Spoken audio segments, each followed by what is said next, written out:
Bismillahirrahmanirrahim. Assalamu alaikum. This is Raja Umar on my channel RU Speaks, and on this channel we talk about the Pakistan studies and global perspectives. These days, Pakistan Studies 1, I mean history component, is with us. The actual name of the component is History and Culture of Pakistan, and we are discussing the topics related to section 3, and we have entered into section 3.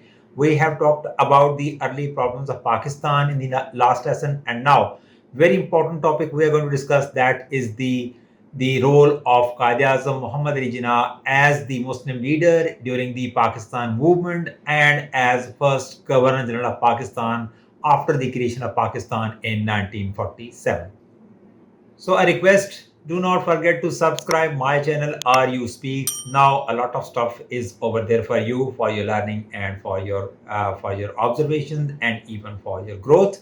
So let's start today's topic, that is the Quaid-e-Azam Muhammad Ali Jinnah as the Muslim leader and his role as the Muslim leader in the Pakistan movement. Then we will discuss his role as the first Governor General of Pakistan. Now, first, we're talking about the role of Quaid-e-Azam as the Muslim leader. So, the most important role which came in front as the Muslim leader, that was number one. I believe that that is not given in this one. I say the Lucknow Pact was the most important factor which led Jinnah's prominence to the sky, as he was newly in the politics, as he was new in the All India Muslim League, very especially. He joined All India Muslim League in 1913 and Lucknow Pact happened in 1916. So it means that conducting that Lucknow Pact, convincing the Muslim leaders and the Hindu leaders to sit together and to make common demands from the British, that was the most important role played by Jinnah during his earlier career of politics. Presented his famous 14 points in 1929 and he rejected the Nehru report of 1928. Again, that was really very important aspect of the politics of the subcontinent, when Mr. Nehru wanted to impose the Hindus, you may say the points related to the constitutional points for making the new reforms in the subcontinent. Jinnah straight away rejected them by presenting his famous 14 points, and they got the prominence as the you can say the philosophy of a very good political leader of the Muslims. So Muhammad Ali Jinnah declared the Quit India movement blackmailing, felt that Congress tried to exploit poor conditions of the British in World War II. As Mr. Gandhi has launched a Quit India movement in 1942, and it was the era when the World War II was going on, and that was the pressurizing tactic by Indian National Congress so that the British might be leaving subcontinent earlier and giving whole of the charge of the subcontinent to the Hindus and Indian National Congress. So Jinnah perceived it quite earlier and he criticized the Quit India movement, and he declared that this movement was a blackmailing by Indian National Congress towards the British. So Lahore Resolution, where the clear idea of Pakistan was presented, so that was again a greater achievement of Quaid-e-Azam Muhammad Ali Jinnah during the years of Pakistan movement. The Simla Conference, Gandhi suggested that Congress and Muslim League should work together. First, they collectively should make the British to quit, and then the new setup of the subcontinent would be decided after the British departure. But Quaid-e-Azam rejected it as well, and the same thing was done during the Gandhi-Jinnah talks of 1944. And partition to be carried out after independence, but Jinnah was too clever not to agree to this, as he exactly perceived that what were the intentions of Indian National Congress and Mr. Gandhi. Jinnah worked hard to improve the image problem of the Muslims after 1937 elections, thus successful in 1945 elections. As we have already discussed, that in 1937 elections, All India Muslim League performed really very poorly because of the image problem, as the Muslim leaders, they were aristocrats, they were of elite class, and they didn't go to the common people for the sake of gaining their votes. But Jinnah convinced and Jinnah forced the Muslim leadership to be with the common people of the subcontinent to gain maximum votes. So the result came in the elections of 1945 quite positively.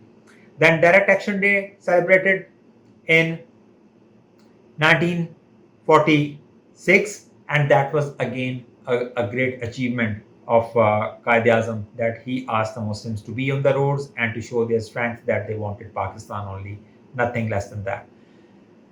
There was a hint of opt-out of the individual provinces of the Cripps mission, which was rejected by Jinnah since he wanted a clear reference to Pakistan. As you know that after 1940 Lahore resolution, there was no other agenda of All India Muslim League was to be accepted, and that was only and only Pakistan. So whatever the options they were given to the Muslims by Cripps mission, or during Gandhi Jinnah talks, or during Wevel plan, or during Simla conference, or even during the cabinet mission plan, Jinnah perceived all those and rejected them.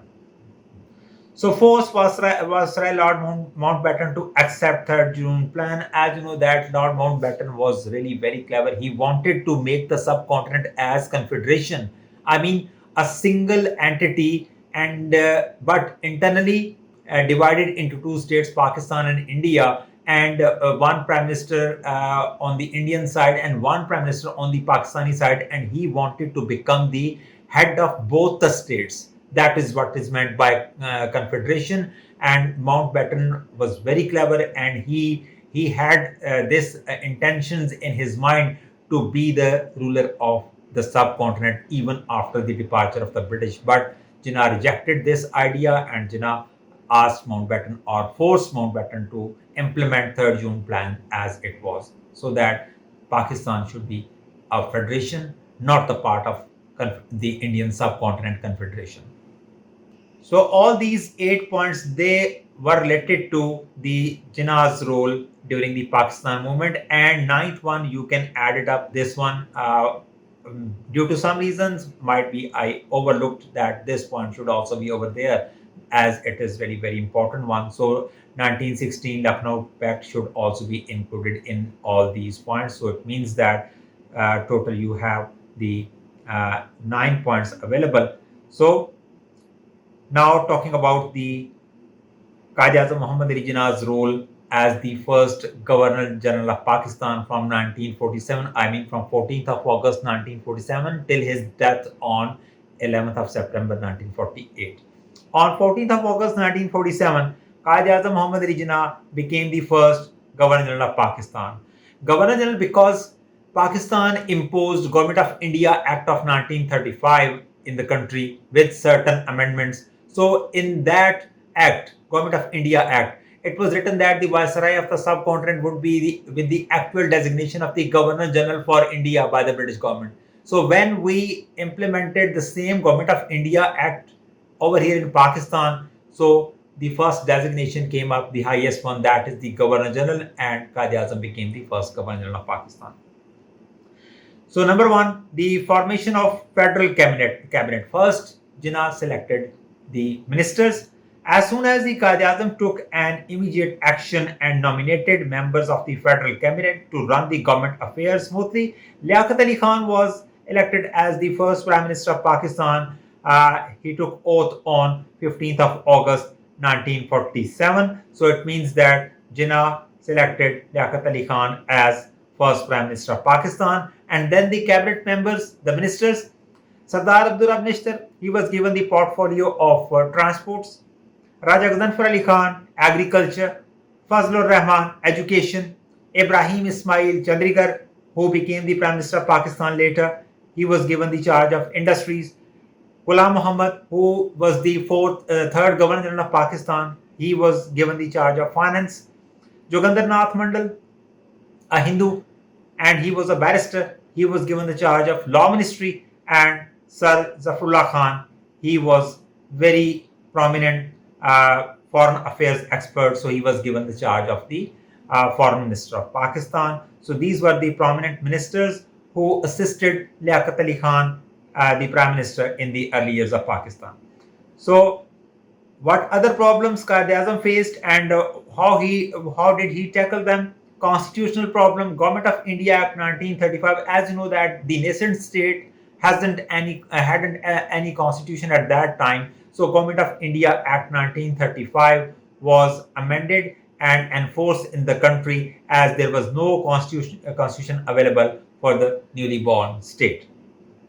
So establishment of the capital Karachi was made the capital of Pakistan, as Pakistan had no actual administrative structure at that time, and no infrastructure was available elsewhere to make the government offices. So Karachi was the biggest city with some infrastructure available. So Karachi was declared as the first capital of Pakistan. Then the provincial governments, they were established. Quaid-e-Azam selected chief ministers and governors of the provinces, 5 provinces: Punjab, Sindh, NWFP. I mean, at that time it was NWFP, and now it is Khyber Pakhtunkhwa, then Balochistan, and then East Pakistan. I mean, the province of Bengal. So for all those 5 provinces, the chief ministers and governors were selected by Quaid-e-Azam, so that the affairs of the provinces should be run smoothly at that time. Establishment of administrative headquarters. For the administrative reformation, a committee was set up, and Chaudhry Muhammad Ayub was made the Secretary General of that committee. Civil services was reorganized, and Civil Services Academy was constituted, so that through the competitive exam, through CSS exam, the higher officials should be selected, so that Pakistan should be governed with the support of those civil servants. The Secretariat, Civil Service Secretariat was established. Moreover, headquarters for Army, Navy, and Air Force was set up. An ammunition factory, ordnance factory, was established. And it was established in Wakant, close to Rawalpindi. Attention to foreign affairs. Realizing the sensitivity of foreign affairs, Quaid-e-Azam paid his utmost attention to the foreign policy. He developed healthy relations with the neighboring and developed countries of Europe. That were the main objective of the foreign policy of Pakistan in the early years. However, there were certain issues related to the foreign policy regarding the neighboring countries, whether India or Afghanistan. As with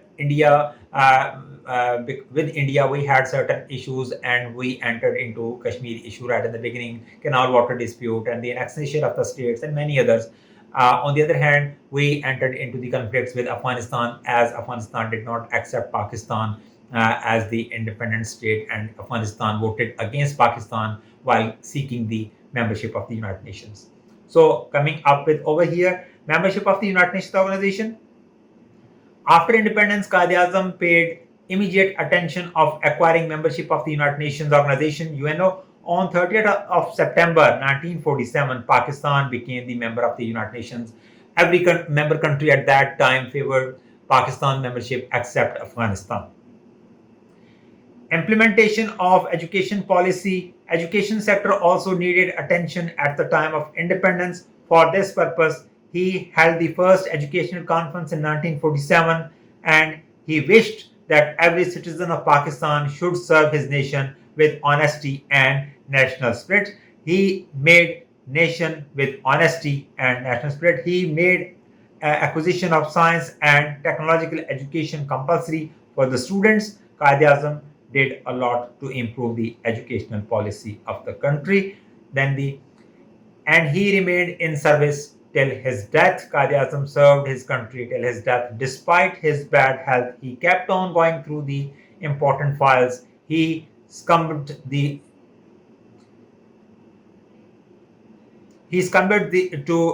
deadly disease of consumption and tuberculosis, and this disease took his life on 11th of September 1948. So what were the successes of Quaid-e-Azam Muhammad Ali Jinnah being the first Governor General of Pakistan? He was able to build the government, selecting prime minister, selecting cabinet, selecting provincial chief ministers, selecting the provincial governors, setting up the capital over there at Karachi, and making the administrative machinery, setting up the Civil Services Academy, and making the State Bank of Pakistan. So all these things, they were part of that one. So building the economy, and in the same way, what he wanted, that he wanted to have the dialogues with India to get the due share of the Indian assets, so that because of those the economy should be built up. Then national security, I mean selection of the armed forces and the higher officials, I mean the officers, and hiring 500 British officers to train the Pakistani officers in the early years, so that we could be able to have the national security intact. And then building nationhood, creating unity among the five provinces of Pakistan, so that Pakistan could be able to move in a united way like a single state Pakistan. So, what were the failures of Quaid-e-Azam? Being the first governor of Pakistan, he was unable to resolve the Kashmir issue. Not only Quaid-e-Azam, but any other political leader of Pakistan could not resolve this issue, and it is still with us after passing 78 years of independence. Then he was unable to resolve the canal water dispute on permanent basis, and it was just a temporary agreement between Mr. Gandhi and Mr. Jinnah regarding the resolving the water dispute of very especially the headworks of River Sutlej, so that Pakistan could be getting sufficient water for carrying out agriculture in the areas where the canal water of the River Sutlej was coming. So a canal water dispute remained over there till 1960. I mean, during on the agreement of Indus Water Treaty. Then, unable to make the constitution, he was only able to amend the Government of India Act of 1935, but he was unable to draft the country's own constitution, so that Pakistan could be governed even better, even smoothly during those early years, as Pakistan faced a lot of political uncertainty and political crisis over there in the early, you may say, about early 10, 11 years.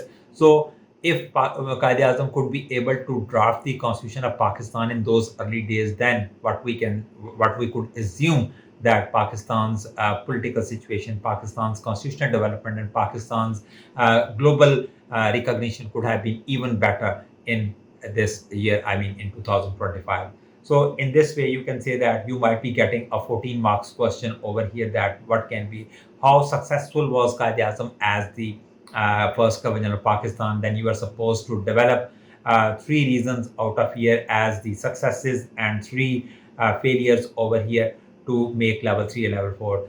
These reasons would go as your level 3, and these will go as your level 4, and then you will evaluate in the end as level 5 to conclude the question. So this was our topic today, and we have the questions related to Jinnah's role as well, but we will discuss them later after the completion of the next ministry, that is the Ministry of Liaquat Ali Khan, the first Prime Minister of Pakistan, and that was during that phase, the Pakistan's Governor General was Khaja Nazmuddin as well. So today we have a smaller lecture that was on the personality of Quaid-e-Azam Muhammad Ali Jinnah as the Muslim leader during the Pakistan movement and as the first governor of Pakistan. So this is all from my side today. Do not forget to subscribe my channel RU Speaks. Raja Umar speaks for you. Signing off. Thank you so much. Allah Hafiz.